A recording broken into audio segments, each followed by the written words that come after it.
Hi friends, అందరు ఎలా ఉన్నారు? బాగున్నారా? నేనైతే సప్తశనివార పూజ ఇదైతే 8వ వారం, వడ్డీగా 8వ వారం చేయాలంటారు కదా, అందుకే 8వ వారం 7 వారం కంప్లీట్ చేసుకొని ఇదైతే 8వ వారం కూడా కంప్లీట్ చేసుకున్నా.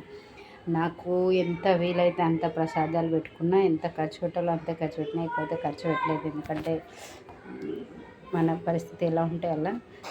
కాకపోతే ప్రతి వారం అయితే తులసి హార వేసిన, పూలదండన అయితే వేసిన, 7 దీపాలు పిండి దీపాలు అయితే పెట్టిన, చల్మిడి ముంద వడకు పప్పు అయితే కంపల్సరీ పెట్టిన.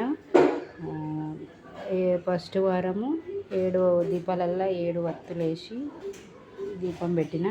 7వ వారం కూడా 7 వత్తులు వేసి 7 దీపాలు పెట్టిన. 7 దీపాలు అయితే ప్రతి వారం పెట్టిన. నాకు వీలైనంత ప్రసాదం పెట్టిన.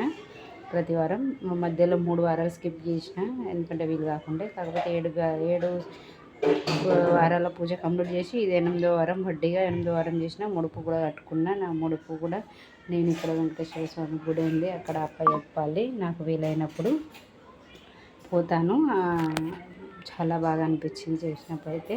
కోరిక అంటే నేను అంతగానం కోరిక ఏం కోరిక, నాకు ఎందుకో చేయాలనిపించింది, చేసిన రోజు నాకు చాలా బాగా అనిపించింది.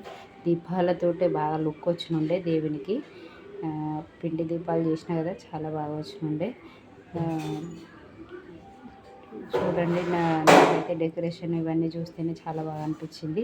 తమలపాకులు కూడా ప్రతి వారం పెట్టిన నేను. దీపాలు, తమలపాకులు, పూలదండ, తులసి హారం అయితే ప్రతి వారం పెట్టి చేసుకున్నాను. చాలా బాగా అనిపించింది. ప్రతి వారం చేసిన వారం వల్ల చాలా బాగా అనిపించింది.